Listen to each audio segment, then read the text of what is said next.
friends, and welcome to Popcorn Dogs, your favorite podcast about ogres and eating onions and donkeys and waffles. And ooh, I'm not going to give you a good Eddie Murphy impression, but I appreciate the waffles reference. Yeah, there we go. This is Brad, and I'm excited to talk about movies today. My name's Tyler, and we're going to talk about a movie that is very near and dear to my little heart. Is it? Yes. Yes. Before we start talking about Shrek, I watched Sinners last night. Is it good? Yeah, it's probably going to be one of my favorite movies of the year.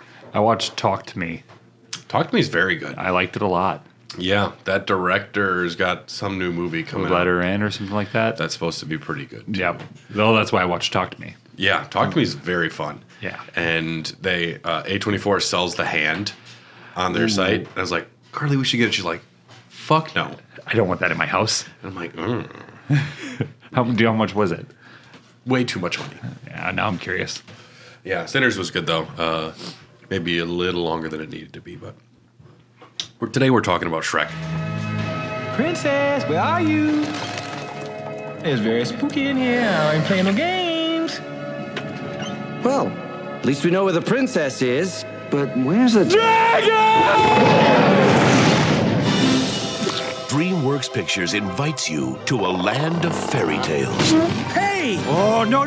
Dead girl off the table! Where are we supposed to put her? The bed's taken. What? Where an unlikely hero You definitely need some Tic Tacs or something, because your breath stinks. rescues a fair princess You didn't slay the dragon? It's on my to-do list. from a nasty villain Eat me! with the help of his trusty companion. This is gonna be fun. We can stay up late, swapping manly stories, and in the morning, I'm making waffles. This summer, one name spells action. You're not exactly what I expected. One name spells adventure. How about him? Before this is over, I'm gonna need a whole lot of serious therapy. One name Don't look down. Shrek, I'm looking down. spells romance. It's no way to behave in front of a princess. Oh, wow. She's as nasty as you are. Come on! There's an arrow in your butt!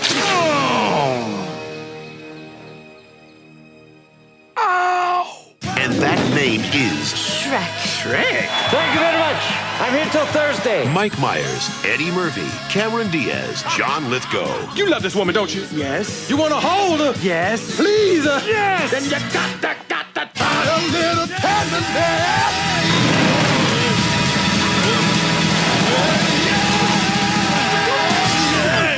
Shrek. Wow. Let's do that again. No.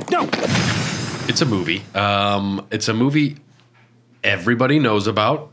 That you just watched for the first time when? A couple days ago. That's insane that you went this long without seeing Shrek. Yeah, it's very weird. This is a situation where it's such a beloved film for so many people, and it's penetrated the culture. It's everywhere. Shrek is love. Shrek is life. And for some reason, I'd never seen it. I've also not seen Ratatouille. Me either. I haven't seen a lot of Pixar films, but it is what it is. I've actually attended a Shrek Fest before. That was in Milwaukee like 2 years ago, right? Yep, it was, I think, the last or the second to last Shrek Fest. That had to smell bad. It was literally a block and a half from my house, so I'm like, yeah, let's just take we'll carry a six-pack over to Humboldt Park, where we go to chill on the hill, and we'll see what's happening over there. It was a gross event. It was a lot of very sweaty people covered in makeup, eating raw onions, and there was a lot of garbage on the ground. Those people did not have a lot of respect for the park. No wonder he got shut down.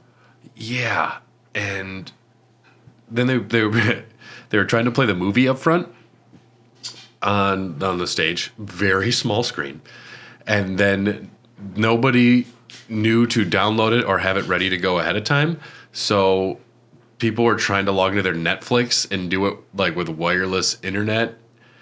And I'm like, what are you people doing? You couldn't get one DVD player and one copy of Shrek. Oh, man. And then they did get it going, and everybody was up there dancing like a rave for the first 10 minutes of the movie, and that's when we're like, all right, we're done. It was very I bet weird. it would like turn into Woodstock at some point. I bet they'd be like sliding in the mud. Yeah. And it's fine. It's a whole lot of fun. But yes, Shrek. You love Shrek. I'm a big fan of Shrek. I saw Shrek in theaters as a child. And I instantly loved it. I'm a big Mike Myers fan. So, I mean, even back then I was, because I like Austin Powers a lot. Yeah. And I knew it was the same guy. So then I was pretty stoked. Plus, it's got a lot of it does have quite a few jokes that you can find enjoyable as an adult that went over my head when I was a child. There's a lot of adult humor in this movie. Yes. There's references to small wieners, references to getting laid. Yeah. They use the donkey ass joke like 3 or 4 times. Yep. My favorite part when I was a kid was when they get to Lord Farquaad's castle for the first time. Lord Farquaad. Farquaad, yep. And when they get there, they get the welcome, the little welcome box with the song. Yeah. And it's like, shine your shoes, wash your, and it's supposed to say ass. And then it's like, face. As a kid, I thought that was the funniest shit in the world. I used to sing it while I was home, and my mom got so tired of hearing it. It's still funny. The movie does hold up very well. Yeah, it's funny that we're doing this, because when I went on vacation to go see my grandparents, just like, 2 months ago, my mom, we were staying with my mom and my stepdad in an Airbnb, and she wanted to watch a movie one night because it was storming real bad, and she picked Shrek. Great taste. Yeah, so we all watched Shrek together again. Yeah, it was funny watching it with my wife, because she's like, it's so weird watching this movie now as an adult, which apparently she hadn't watched it before. But before we get into the film, let's talk about William Steig. Don't know who that is. I'm intrigued. Well, he was born 1907 in Brooklyn. Whoa. To tell the tale of Shrek, it must start in 1907. It's Brooklyn, New York, 1907. Following the Great Depression, Steig began selling illustrations and cartoons to magazines to support his family because his dad was laid off. First published work was in 1930 in The New Yorker. Contributed more than 2,600 drawings and 117 covers to the magazine. One of his cartoon characters, Poor Pitiful Pearl, was made into a popular line of dolls starting in 1956.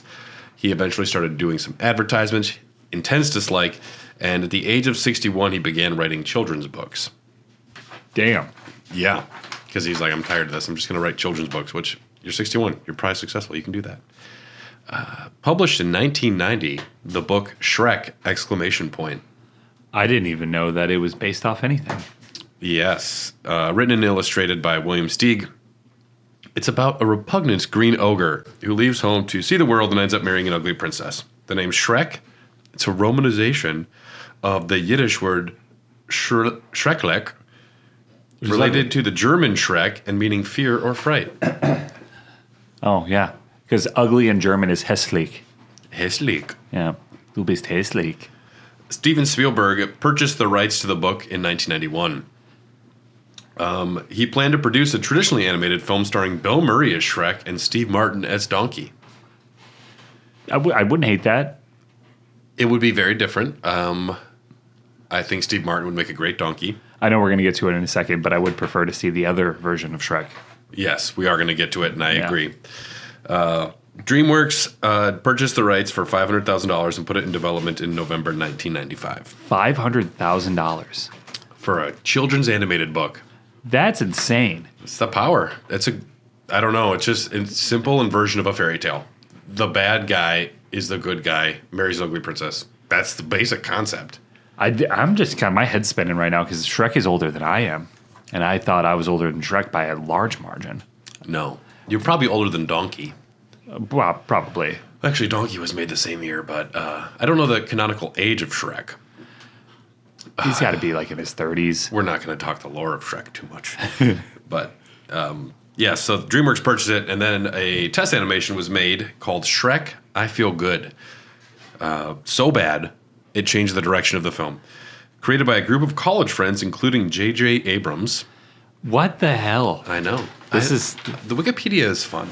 This goes deep. Yes, but this test animation was not seen for a long time. 2014, two siblings, one on eBay, found a clay marquette and two VHS tapes of pre-production materials of the movie. The copy of the animation they found here was silent, set to James Brown's song, I Got You, I Feel Good. July 30th, 2022, the Lost Media Wikipedia found a video from a reel on Vimeo showing some of the lost animation. Sleuths found more and more of the animation in November 23rd of 2023. The entire I Feel Good was uploaded to YouTube.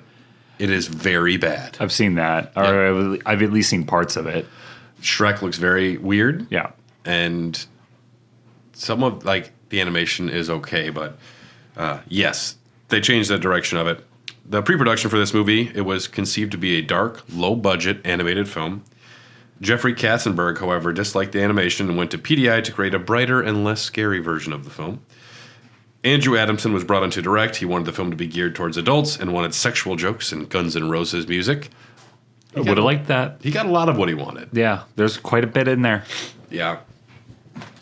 Sweet Child of Mine, Paradise City, I don't know. Lord Farquaad gets a boner at one point. Does he? Yeah, when he's doing the magic mirror thing, he kind of like tugs on his. You can see. Oh, yeah. This is horrifying. Kelly Asbury was brought in to co-direct, but would leave to direct Spirit, Stallion of the Cimarron. He was replaced with Vicky Jensen. Screenplay written by Ted Elliott, Terry Rossio, Joe Stillman, and Roger S.H. Schulman. The film had many different writers and animators. It was considered punishment to be sent to work on Shrek. Of course. You know who was offered the role of Shrek first? Chris Farley? No. Before Chris Farley? Yes. No, I have no idea. Nicolas Cage. Oh my God. The world would have just been, it would have been over. This is why I'm over the multiverse. Yeah. I don't want this version of the film. That's a very dark timeline we could be on. But he said he didn't want to play Shrek because he didn't want to play an ugly character. Wow. What? Nicolas Cage, have some range, my dude. But this is young. This is early in his career. Yeah, because I was going to say... Now he's playing Longlegs and John Madden. Yeah, not that John Madden's not sexy. I was going to say, Longlegs is... I mean, you did it. You did play an ugly character. In a horrible film. In a bad... Yeah, that wasn't even good. At least with Shrek, you get like five sequels out of it. A lot. There's a lot. But, of course, Nicolas Cage turned it down, and Chris Farley was cast. Yes, that's the version of Shrek that I'd be most interested in seeing. Yeah. If Mike Myers wasn't in it, because I think Chris Farley would have really crushed the role, but I can't picture Shrek without the accent. I don't have nostalgia glasses for this film, which is weird. Mike Myers is good, but I'm not over the moon about him. He's very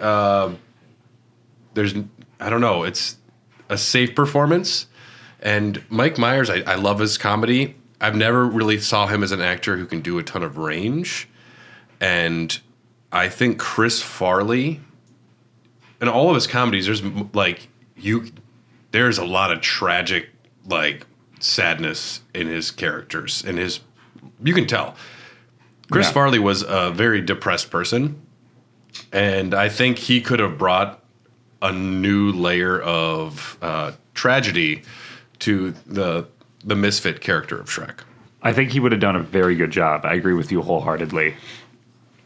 Yeah, he's somebody that, they've talked about this before, where he hated being the fat guy, and he always went out of his way to, do bigger, crazier things because it was expected of him. Yeah, it's kind of like Eminem, how at the end of 8 Mile, he wins the rap battle by making fun of himself before the other guy can make fun of him. I didn't know that. I've never seen 8 Mile. Well, spoiler alert, B-Rabbit wins. And Falcon is like, what? Yeah, it is Falcon. Yeah. He essentially clowns on Falcon because Falcon has a loving family and went to school. Yeah. And then he calls himself a bunch of names, and people are like, this white guy, he's pretty okay. Yeah. But yeah, no, I think Chris Farley would have brought a lot of that kind of energy to the role, because I think there's a lot of similarities between Shrek in the first film and maybe ways that Chris Farley felt. I mean, I don't pretend to know the man at all, but... Yeah, well, I've seen, interviews or different friends of his talking about stuff, David Spade, where, Chris Farley hated the Chippendale skit because it was just essentially one big fat joke and he was a joke. Yeah. And I don't know. I think there would have been a turn for him as an actor, potentially with this film, where I think he had Oscar-winning performances inside of him. if he would have not died so young. To be comedic is way more difficult than to be. Yeah, I could see Chris Farley not necessarily going down the horror route, but I can see him pulling a Robin Williams. Robin Williams had quite a few dramatic performances that really threw me for a loop. Like his turn in Insomnia and 24-Hour Photo were incredible. And I think Chris Farley probably could have done that too, the same way like Jim Carrey had tried. Sandler. Yeah, Adam Sandler. Holy shit. Yeah, I don't know. I think Chris Farley, and it would have been very different Shrek. It would have been a little more bumbling and I think a little more crass. Where Mike Myers, when he's mad, it's still got a very round edge to it. Where I think Chris Farley, when he is angry, like I don't feel like there's a lot of wiggle room. Like Shrek is pissed, and when Mike Myers does anything, I'm like, it's warm, it's soft, it's safe. Where I think Chris Farley would have brought like, I don't know, more range to Shrek, which is weird to say. It's fucking Shrek. It's a little kids movie, but they filmed or they recorded anywhere from, what did they say, a third to 95% of his voice lines. It was supposedly mostly complete, and before he tragically passed away, on December 18th, 1997. David Spade said he had only 5 days remaining before the film would have been completed, which 5 days could be, a third of the film with the way voice acting goes. Because I know, like, remember interviewing Barrett Wallace, John Eric Bentley for Final Fantasy VII. They record a lot of lines in a short amount of time. Yeah, plus, you have 5 days left of recording, but then what happens when they want to do a rewrite or something happens and that version of the film doesn't get approved by whoever's financing it, and they're like, we want you to change this. So, 5 days, I feel like that's kind of summing up a lot of work in just a tight little package that's easy to digest. Yeah. I don't think that's necessarily the case. It's a lot. Yeah. And it's a tough situation. You have an actor who passed away. You want to honor them. You don't want their last performance to be lost. But you don't have everything. I don't know, you're in this damned if you do, damned if you don't spot. They went to Chris Farley's brother, John, and asked him if he could come in and imitate his brother for the remainder of his lines. Imagine your brother passes away and someone 2 months later hey, can you come in and impersonate your brother? That's a tough spot. Yeah. There's a way to sell it too. Honoring your brother. Yeah, if someone pitches it the right way and it does mean a lot to your brother or you, then I could see somebody doing it, but then Paul Walker. Yeah. And that's even worse because that was some fucking head replacement stuff. But you want to honor him, and that they gave the character a good send-off in Fast 7. Did they? I don't know, remember. Is that where he just drives the other way? That's where men cry, dude. Yeah, that's right, because they I do remember. Hold on, I'm going to cry now. Yeah. Yep. So, yeah, they were in a damned if you do, damned if you don't spot. They're thinking about getting Chris Farley impersonators, and eventually, this, scrap it all. We have to start fresh. We're going to start fresh. You have a good... yeah, I agree with it, because, the biggest thing, or the biggest example I think of is Heath Ledger's last film, The Imaginarium of Dr. Parnassus. Oh, yeah, I haven't even seen that. I watched it, and Heath Ledger has a great performance all the way through it, and then he died during the making of the film. And so they had Jude Law, Colin Farrell, and Johnny Depp all play the same character. Weird. And replace him. And it was, those three were three of his friends in real life that were honoring him, and they were trying to get this movie finished for, I think it was Terry Gilliam. Yep. Who wanted to really give Heath a send off. But I was just fucking refilm it, because this is not, The Dark Knight just happened. Let that be the coup de grace. Yeah. There's no good way to go about any of it. It's tragic. I think Mike Myers coming in was the right way. It does make me very sad, though, every time I think about it, that we could have had a Chris Farley version. I would have liked it more. I would have really enjoyed that. And I don't know. Mike Myers is just very one note, and he's very kind of one joke, and he's got only a couple voices and things that he does. I don't know. He's not about. I feel like range as an actor. I like Mike Myers a lot, but I don't really buy his range. With Chris Farley was Shrek, Princess Fiona was played by a different actress as well. Almost all her lines were recorded. Oh, who was this? Janine Garofalo. Really? Which- I love Janine Garofalo. That would have been a very different Fiona, which I think would have worked better with Farley's Shrek. Yeah, that would have been such a good team up. Yeah, she would have been very sardonic and, Jenna Ortega energy. Oh, I would have been so weirdly Aubrey attracted Plaza. to Princess Fiona. Yeah, different performance as well. And Cameron Diaz, I've never said, wow, she's awesome Except as an for actress. Charlie's Angels Full Throttle. Except for that one, yes. I don't know. She's always fine. Like, I don't know. You watch Gangs of New York, and it's always like, She did. why are you here? Yeah, she was the weakest link in that movie. I think there's something about Mary is the only time where I was like, Yeah. you're really good here. And The Mask, I could just watch it mute, and I'd be like, she's very good here. Yeah. Yes. Yeah. Like, this is great. Her performance, wow. Yeah, Janine Garofalo, though, for a while. Mike Myers was brought in, of course, to replace Chris Farley. Character was reimagined to match Mike Myers' character and energy. He was originally aiming for way more Scottish, sounding almost like a fat bastard. Recorded everything in his Canadian accent for the first run. So it was all just Mike Myers talking, not Scottish. They recorded the whole film. That'd be interesting. After they completed providing the voice for the character over the course of 1999, the film was well into production. A rough cut of the movie was shown in February 2000. Myers then asked, can I re-record all my lines with the Scottish accent? This isn't working for me. And it cost somewhere like $4 million to redo it all. Oh, my God. And it's not for the recording time. It's reanimating and matching the new performance and all of this. But Shrek is Scottish. Yeah, I don't think it would have worked with the Canadian accent, but I would be really interested to see that. Yeah. Like, I can't picture Shrek without the Scottish accent. I can almost get there with Chris Farley if I kind of picture him like Tommy Boy.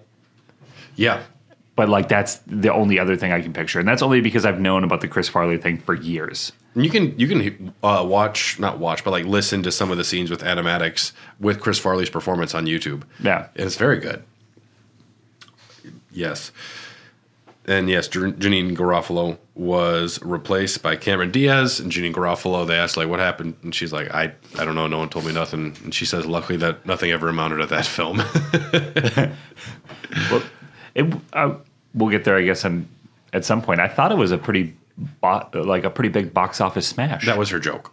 Oh, okay. It's got 5 sequels or whatever. Yeah, I was gonna say they've greenlit a lot for it. Yeah, it's early. I just woke up. That joke went over my head. Music by Harry Gregson Williams, who you might know from Team America, Gladiator 2, Metal Gear Solids 2 through 5. No shit. Yeah, interesting.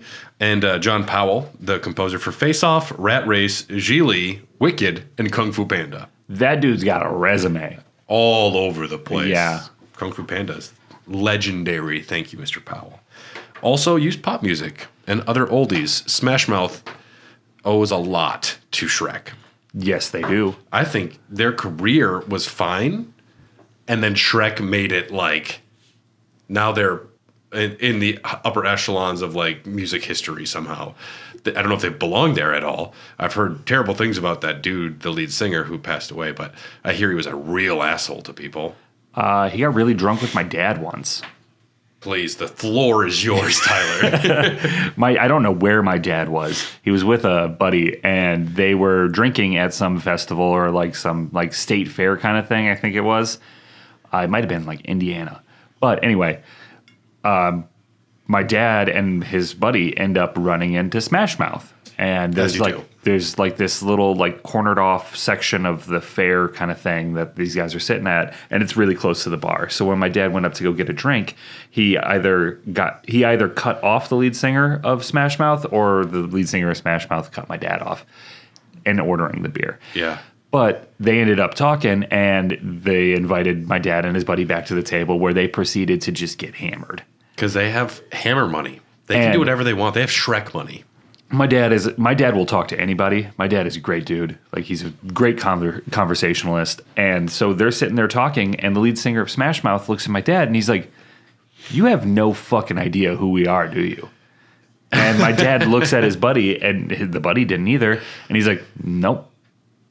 and they loved it. Yeah. They were just blown away that my dad didn't realize that they were Smash Mouth. Who would recognize Smash That's Mouth? what I told my dad. I was like, you were totally in the clear there. If I saw the lead singer in 1999, I would recognize Smash Mouth. Otherwise, 20 years later, I wouldn't know who the fuck that guy is without his soul patch or chin strap beard or whatever he had. Yeah. Well, then my dad said they drank a lot of beers. And this checks out with like the other stories I've heard about this guy. He said that he was all right. He's kind of an ass. But like he was mostly all right. And then when they started winding down, the guy was like, "We got to go." My dad's like, "All right, well, it was nice meeting you guys." And then was going to go back into the fair. And then he said they got up and like went back down this hallway. And then about an hour later, they were on stage playing. And he was like, "Oh, no shit." That's awesome. Yeah. So he went and played Trash. Oh yeah, he was trashed. Yeah.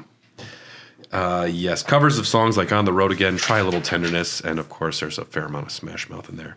Did Mystery Men came out before Shrek, correct?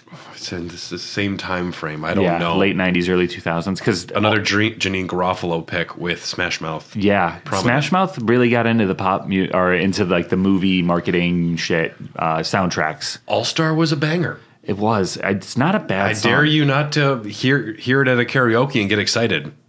Yeah, everybody knows words. Everyone knows the words. And Walking on the Sun are the only two Smash Mouth songs I think I know. And then they covered I Believe in Love. Gross. For Shrek 2, I believe. I'm sure. The filmmakers for Shrek originally used All Star as a placeholder for the opening credits and intended to replace it with an original composition by Matt Mahaffey's band Self that would mimic the feel of All Star, named Stay Home. You can hear it online. It's not as good.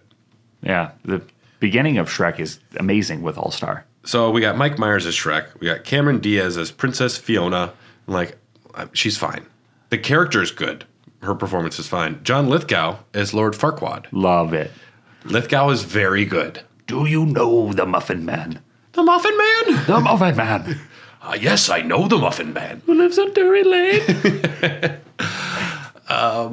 John Lithgow gives a great performance. I was surprised at how suddenly they kill his character off. Yeah. This is a breezy 90 minutes, this film. And I think another 8-10 minutes would have been good. At some points, it does move a little too quick. But God bless films that are less than 2 hours. I'm a big fan. I bet you it's probably because they've made the movie at this point like 3 or 4 times over. Because you had the Chris Farley edition that was almost done. Then you had the Canadian Mike Myers. And then you had the Scottish Mike Myers. And then like by this point, you're like, just fucking do it. Just finish it. I had a horrible thought watching this movie. I'm like, when are they going to start remaking these films? Toy Story 1, I would love to watch it with new animations because, like in this one as well, this comes from a CG era which has more shiny, more round edges. Yeah. And it's got a very, it's all kind of glossy, and the animations are a little, stilted and a little more, deliberate. There's not, flowing animations. It's very much like A to B. Like the antithesis of Hayao Miyazaki films. And that took me out of this movie a little bit. Some of the animations are not great in this film. And that's fine.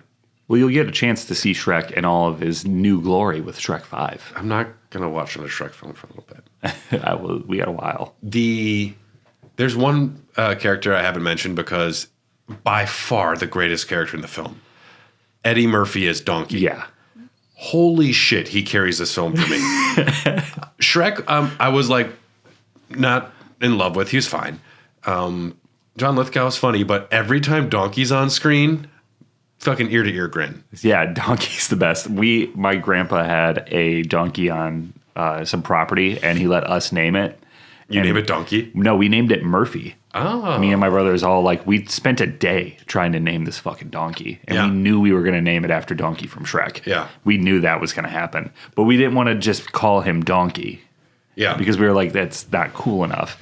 And Eddie almost won, but we were like, we got to do something Eddie's with a good Murphy. name for a donkey, though, too. Yeah, but we went with Murphy. Yeah. I would have went with Norbit. Norbit wasn't out yet though. Clump. Yeah, Clump. I was gonna say this is Professor Clump Or Hercules. Buddy Love. Buddy Love. That would have been a good one. Buddy Love. Yeah. Eddie Murphy as Donkey is incredibly endearing. This character is not judgmental, super friendly, wants to support everyone he's around, and that friend who will never give up on you. And always funny. Yeah. Like, you can tell he's just doing a riff on a parfait. I'm like, just let him riff. Let the donkey riff right now, because everything he's doing is making me happy. He sets the tone so well for his character too. Because when I rewatched it, I laughed so hard at the beginning when the witch, whatever character, is like trying to sell him off. Like, yeah, I can talk. I love to talk. I'm the talkiest damn thing you've ever seen. And they're like, get him out of here. And then he gets the magic fairy dust and he starts floating away. And he's like, I can fly. And they're like, he can fly. He can talk. He's like talking mad shit as he's flying away. And then he just comes back down to earth. Dude, that shit makes me laugh so hard. My favorite line in the movie, Shrek is pointing out the different ogre constellations. And Donkey goes, those are just a bunch of little dots. That shit will always make me laugh. And I know it's very much derivative of The Lion King, where Pumbaa says, I think those are just big balls of burning gas. Yeah. And then Timon's like, you idiot. Those are the souls of kings. And then you grow up and you're like, they are the big ball. They're just big balls of burning gas. Yeah. But to have Donkey say, those are just a bunch of little dots. I lost my shit. I mean, everybody knows and in the morning, I'm making waffles. Why don't you go hang out with your own friends? I don't have any friends. Can I stay with you? We're going to stay up late. We're going to have fun. We're going to watch movies. And in the morning, I'm making waffles. You're staying outside. What? Yeah, no, Donkey is super endearing. And you haven't seen Shrek 2, so you don't even get to see him as a stallion. No, I will see Shrek 2 at some point. Yeah. What I'm most curious about is Puss in Boots 2, because people are saying that is fucking top-notch film. The newest Puss in Boots is supposed to be amazing. I've seen parts of it. It's really good. I've heard it's really good. I like Puss in Boots, too. Yeah. So those are the main cast here. The plot, we know what's going on. Shrek listens to All Star. He's antisocial. He is a misfit character who doesn't like being around people because he feels like he's ugly. I think every kid could sympathize with those feelings. And I'm not really on board yet. Lord Farquaad is trying to deport fairy tale creatures, and Shrek wants to build a wall, and Carly's like, I'm getting a lot of Trump vibes from this film, and I'm like, unfortunately, you're kind of right now. But all of this, I'm like not super on board with. The first scene that won me over is the gingerbread man. Yeah, the torture. The torture scene won you over? Not my buttons! Not the gumdrop buttons! Do you know the Muffin Man? The Muffin Man! The Muffin Man! Who lives on Drury Lane? It's so good. Me and my He's a monster. He's a monster. It's so funny. Oh my god. Yeah, no, the gingerbread man scene is top tier. That's top tier. Yeah, the gingerbread man scene got me in, and then Eddie Murphy's donkey really got me going. The story moves pretty brisk. Quickly, Shrek, I don't know why every character moves into the swamp. Shrek wants to get them off of his property. So he goes to Dupak. Is that what it is? Duloc. And the whole wrestling scene, I'm like, I don't know. It was fine. I wasn't into a lot of this movie. Some of the performances really did it for me. They very quickly, though, like, it's a brisk movie because all of a sudden they're going to save a princess and fight a dragon. The dragon stuff is good. Whatever, is she just called Dragon in the next movie? I think so, yeah. Yeah. Yeah, they save Fiona. Fiona's character, she is the princess that has been trapped forever. She wants to be saved because I think it'll get her out of her curse. Yeah, she needs true love's first kiss to break the curse. Yeah, it's very much a film about accepting yourself and people feeling ugly, but learning to accept yourself and, I don't know, appreciate people for who they are. Judging a book by its cover. Yeah, I was super, absolutely floored. I was gobsmacked. I was shocked as a child. When she was an ogress. When she was an ogre. Yeah. An ogress? Is that that's a term? Yeah, I don't know if they use it in this, but ogress is a term. Yeah, holy shit. When that happened, I was like, whoa, this is peak cinema. That was spoiled, of course, for me. Yeah. It would have been impossible not to. But it's good. Yeah. And Donkey being the one who's trying to, he can see Shrek's point of view and Fiona's point of view and see how they're not getting along. And he's like the one dude in the middle that's like, you guys need to fucking talk. I promised I won't say nothing, Shrek. That's actually pretty good. Yeah. You should talk to her.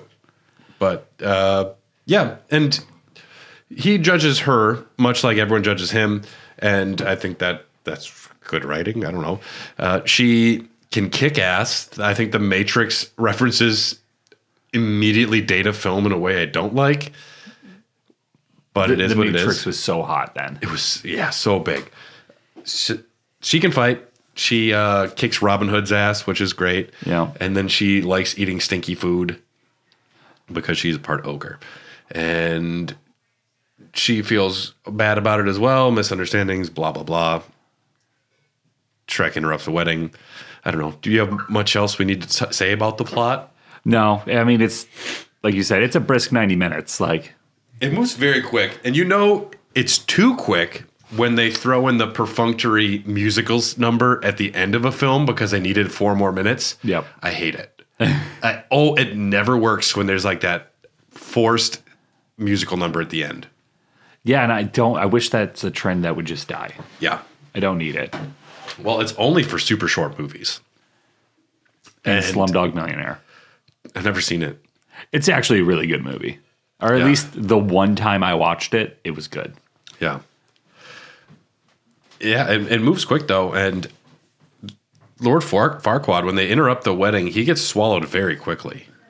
Yeah, Dragon comes in and just absolutely saves the day. Which I was surprised, because I'm like, this is the kind of character that I think they probably would regret killing so quick now, because they're like sequels, like Farquaad. I know he comes back in like the 4th one or something as a ghost, but... I don't know if they necessarily thought that they were going to get a sequel out of this.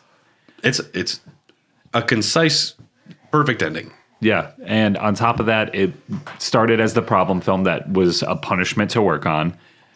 Much like Lion King was a punishment too. Really? I didn't know that. Yeah, that was considered the bad one to be on. And that's easily the best one. Probably, yeah. I mean, Lion King is top tier for me. I watched Lion King about 1 million times as a child. That and shockingly, I liked Aladdin. Aladdin's very good. Almost more, but then Beauty and the Beast. Beauty and the Beast fucks.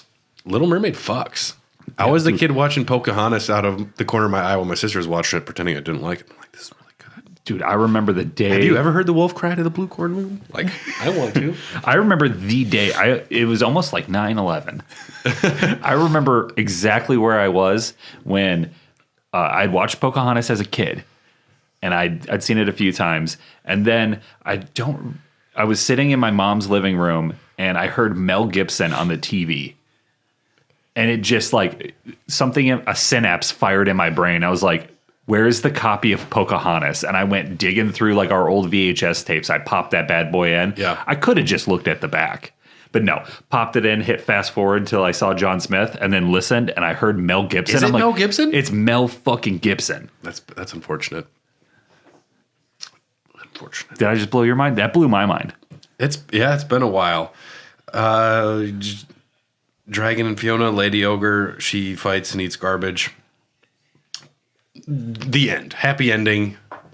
Shrek likes people. Shrek likes friends. Fiona and him are together. They kiss. It's touching. Shrek is great. I like Shrek a lot. It's a tight story. Shrek 2 is phenomenal. Is that where it really kicks into gear? Well, now you have, I like you said, Mike Myers' character or his performance in this is very round and safe.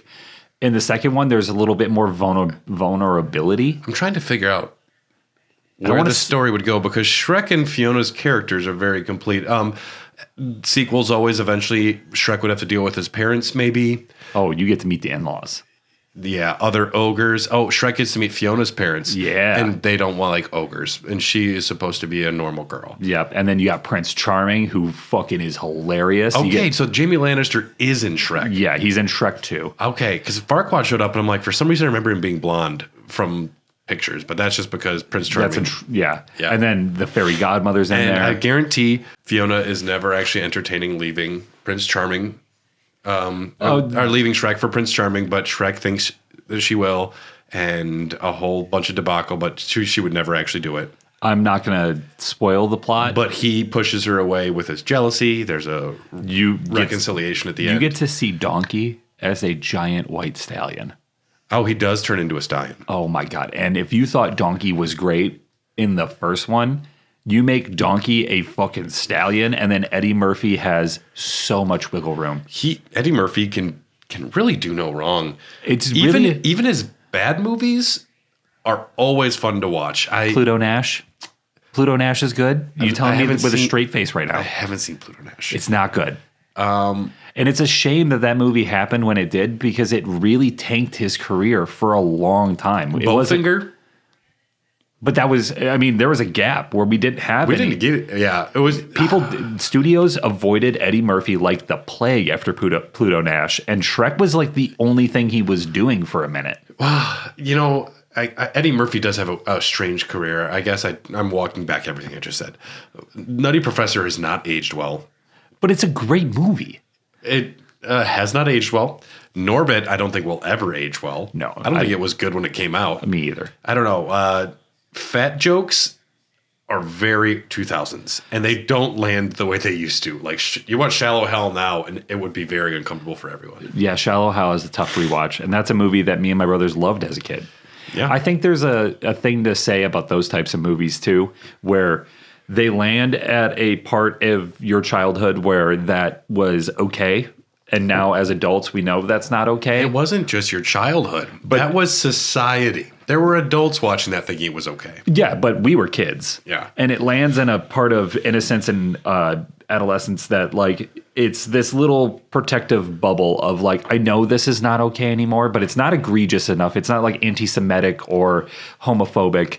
And it's not hateful in the way that a lot of films that don't age well. Yeah. It's in bad taste, very bad taste, I would say. But they live in this little like protective bubble in my brain where like I can still get the nostalgia from them and I still enjoy them, but I wouldn't be like have friends over and be like, yo, we're watching Nutty Professor tonight. And I think it's very important that they're preserved as well. Like you can't change language or change things from it's important to remember that time period as this one was like. I've been listening to the Vice City radio stations in Hull recently. Oh, cool. While I've been working. Fucking awesome. They use the word retard a lot. I was like, whoa. They're dropping a lot of hard R's in that. And it was surprising. But, you know, there's a lot of low-hanging fruit of like a gay character wanting to lick a brown donut. Yes. And as a kid, I'm sure I was like, I'll take seconds, please. This is hilarious. Yeah. And I don't know. It's just strange looking at stuff in the past. And the same I feel about Shrek's animation. The animation doesn't work for me a lot of the time. It's not great. It's very early CG. Like Toy Story 1, I find very hard to watch. Oh, that's a tough one. It doesn't age well. It's that era of 3D animation where like 2D was smooth. Like they had 2D locked down. Yeah. And trying to bridge the gap into three-dimensional animation, there was that janky period. And with Shrek 2, they get a bigger budget. Yeah. It was a hit. There's a lot more resources poured into it. The story's bigger, and the animation is much better in the second one because I watched Shrek 1 and Shrek 2 back to back in Arkansas, and I had not watched Shrek 2 in years. But I had recently seen Shrek because I put it on for a date. Yep. And I found out my roommate did the same thing. Well, my ex-roommate, because I live alone now. It's a safe date movie, and it's quick. Yes. Yes. And you're laughing. Anytime Eddie Murphy's on screen, you're going to laugh. I guarantee within 10 years, there will be Shrek remake, Toy Story 1 remake.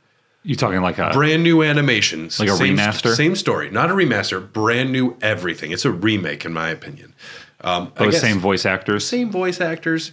I mean, a remaster is using the same things and doing it again. This would have to be ground up. They'll redo everything.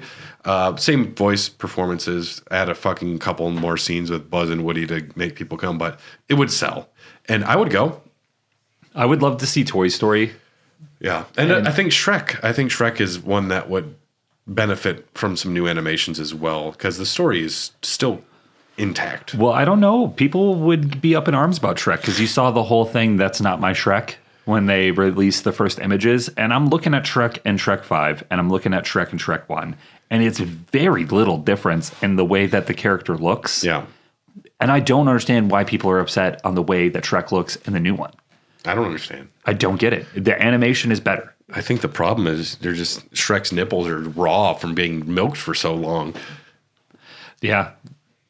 Oh, geez. I just watched SNL's final episode of the season last night, and Mike Myers is in it. There's a scene where he gets on an elevator, and then Kenan Thompson as Kanye walks in, and he's desperately trying not to be in an elevator with Kanye. That's pretty good.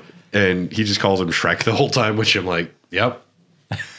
You've outgrown Wayne's World and Austin Powers, and you are now Shrek. He's just so thankful no one remembers the Love Guru. Fuck, man, Love Guru. It's another one. The same thing happened to him that happened to Pluto Nash. That movie bombed so hard nobody wanted to touch him. Well, Mike Myers is very much a one-note guy. And if he wanted to make nothing but Austin Powers and Shrek for the rest of his life and occasionally appear in a cameo for Quentin Tarantino, I would love it. Yes. I'm excited for Tarantino's next film, or the sequel to Once Upon a Time in Hollywood. Is that his next film? No, David Fincher's directing a sequel to Once Upon a Time in Hollywood, written by Tarantino. Whoa, what? Brad Pitt's character, Cliff Booth, is the main star. What? When did this get announced? And he plays a Hollywood fixer. What? Yes, directed by David Fincher. And we're going to have at least a little bit of Leo in there. Leo, I guess, is in talks to make some appearances, but he won't be the star. Yeah, we need at least one scene with Leo, though. Yeah. I have never laughed harder at Leonardo DiCaprio than the scene where he is threatening to kill himself in his trailer after he does that bad performance. You're going to stop fucking drinking right now. Stop. And then he drinks. And he's like, fuck. He just smashes shit. That is probably, honestly, my favorite Leonardo DiCaprio performance ever. It's up there. Yeah. Yep. It's good. Shrek came out May 18th, 2001. First time DreamWorks has shown one of its films digitally ever. Earned $11.6 million on its first day, $42.3 million on its opening weekend. It closed December 6th of that year, so it's 7 months, with a total gross of $484.4 million. William Steig, the creator of Shrek, saw the film. He says it's vulgar, it's disgusting, and I love it. Oh, good. Yeah. I'm glad. You lost me the first half, but yeah. Single-handedly saved DreamWorks Animation. If this didn't succeed, they would have had to close. Really? In 2020, the United States Library of Congress selected Shrek to be preserved in the National Film Registry for being culturally, historically, or aesthetically significant. As far as the legacy, there's many video games, including an unlockable character in Tony Hawk's Underground 2. Oh, yeah, that's right. A musical version opened on Broadway in 2008 that ran for 441 performances. I watched some of it on the internet. It's really not good. I hated it. I hated all of it. And Shrek Retold is a fan remake of this film featuring 200 filmmakers that mixes live action, hand-drawn animation, flash animation, CGI, and other art forms. Essentially, each filmmaker was given like 20 seconds to do with, and it just changes between them all. Oh, that's cool. I don't know if I could watch that. At least it's only 90 minutes, but... And a fifth Shrek film is slated for release in 2026. Shrek Fest was the ultimate celebration of love, laughter, and everyone's favorite green ogre, held annually by 3GI Industries from 2014 to 2023.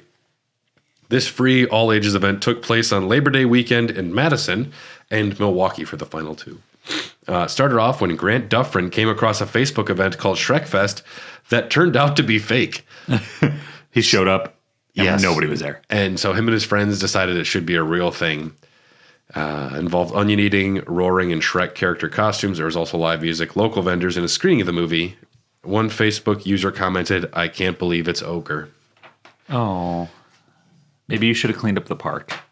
It was the grossest group of people I've ever seen. Bless their little hearts. I was like, this is bad. There's just like 20 sweaty people just eating raw onions as fast as they can on stage. Oh, that's gross. I wanted to throw up everywhere. It was a gross thing. Well, you remember my Shrek shirt that I used to wear occasionally to work? I don't. Oh, well, I was in the kitchen a lot. Okay. Yes. I forgot we worked together at a brewery, Tyler. That was so long ago. I used to wear my Shrek shirt and not my Eagle Park shirt because I was in the fucking kitchen and I was wearing an apron, so who cares? And then I got specifically told I was not allowed to wear the Shrek shirt anymore. To the kitchen? Yeah, I had to wear And who was it? Fucking Jake? Yeah. Yeah, of course. And then Jake left, and then I started wearing it again because I thought it was funny that the cook is wearing a Shrek shirt.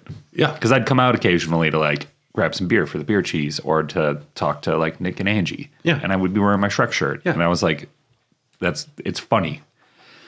But then they put the kibosh on it again. So then when I went to Ope, Who cares what the fucking cooks are wearing? dude, when I went to Ope, I think my first shift ever, I wore my Shrek shirt and my boss was like, nice shirt. And I was like, I'm home now. And that's 2 weeks later, I found out about Shrek Fest. Yeah. Shrek has played a very weird role in my life where it pops up significantly at moments when I don't know I need Shrek. And then it's there for me. It's a very comforting film. It reminds me of my childhood. And like I said, just recently, watching it with my mom and my stepdad and my brother during a thunderstorm in Arkansas where like tornado sirens are going off and like it's stressful. And we just had a 12-hour car ride. And it's like, all right, we're going to watch Shrek tonight. And it was just like, it's been a long time since my family sat down and like had popcorn and a couple beers and watched a movie. Yeah. And it was just a very fond memory that I'm going to carry with me probably for the rest of my life. But it's not the first time that Shrek has just popped up in my life during a time where I didn't know I needed it, and it made a very significant memory for me. Shrek is life. It is love. It is life. I don't like Shrek. I love Shrek. You You need to watch Shrek 2. You'll enjoy Shrek 2. I don't like the design of the character. I don't like the performance incredibly well. It's fine. It's acceptable. I will not, if I never see another Shrek film, I won't miss Shrek. I won't miss Fiona. You're going to miss Donkey, though. I would watch the rest of the Shrek films just for Donkey. You're going to like Puss in Boots, too. Antonio And Banderas if the gingerbread man makes another appearance, Oh, he comes back. he's a monster. Like, I'm there. If they have the Gingerbread Man TV show on HBO Max, yeah, I'm going to watch it. Shit's always funny. If they remade, like, say Shrek was getting made tomorrow and they were going to cast Shrek, I wholeheartedly know who would be cast to play Shrek. Bad Bunny. No. Who? Bad Bunny? Who the fuck is that? I don't know. He's on SNL a lot. Oh, is that I think he's a musician. Yeah, I don't know. I don't know either. I couldn't name a song. I'm very worried about it. If you know who this man is, please let us know in the Discord. Who is this Bad Bunny? No, if I was casting Shrek today and it was going to be, I need to find an actor that's going to just absolutely slay, I'm casting Seth Rogen as Shrek. It's a little obvious. It's obvious, but I think Seth Rogen is at a point in his career where he could just absolutely crush it. Seth Rogen's doing too many cool things now. In this universe, he's not. Okay. He's got time, is what I'm saying. Either way, let's do some rankings. So for our movie rankings, Let's just start at the top. we currently have 57 films on here, and we'll go right in the middle, and then we say, do we prefer this film or that film? It moves up or it moves down. So out of our 57 movies, we're going to go right to 28 and Bram Stoker's Dracula or Shrek. I'm taking Shrek. I'm taking Dracula. Oh, man, we got to... So 1, 2, 3, shoot, and we're going to say 1, 2, 3, And then say what it is. you do. Okay. You got to do it, though. Otherwise, I'd mess up. 1, 2, 3, rock. 1, 2, 3, rock. scissors. Fuck. Okay. Pulp Fiction or Shrek? Okay, Pulp Fiction. Pulp Fiction. Evil Dead 2013 or Shrek? Do I even need to say it? Evil Dead 2013. Yeah, 1,000%. Barbarian or Shrek? Barbarian. Army of Darkness or Shrek? Oh, Army of Darkness all the way. Kill Bill Volume 1 or Shrek? Shrek. Kill Bill 1. 1, 2, 3, paper. 1, 2, 3, scissors. 1, 2, 3, rock. Okay. So that actually just puts it right above Dracula after all of that. Shrek now is number 28 on our list of 58 films. Hey, look at you go. If it was up to me, it would be... Right above Charlie's Angels? It would be... I'd say a little bit further down, but... special thanks to our executive producers, Brian Ward, Ryan Christianick, Kip Kipper, Phil Wright, Jordan Hoff, Gilly Gutowski, Bryant Ross, Phil Just Red Bear Phil, thanks Tyler, Justin Melly, Just Sonic, Horny Jim, Levi Wayne, and Spetsnaz. We appreciate your support. For access to a bunch of bonus content, bonus episodes, you can get access to a bunch of exclusive Popcorn Dogs, Raw Dogs, Elden Dogs, all of our podcasts for the Dogcast Network at patreon.com/hairthedogcast. We would love to have you join our Discord community. A lot of great people. And as Shrek was my choice, that means the next choice for Popcorn Dogs goes to Tyler. Ooh, I'm going to let this power go straight to my head. You can take your time, or you can say it now. No, I have no idea what I'm going to do yet. And after that, then it goes back to the Discord. Ooh, I got to pick a good one. And on that note, thank you so much. Write a review, leave a like, do whatever you can. We need your help. We're dying. Also, Bad Bunny, we're serious. That's a bunch of little dots. We'll see you next time. Who the fuck's Bad Bunny?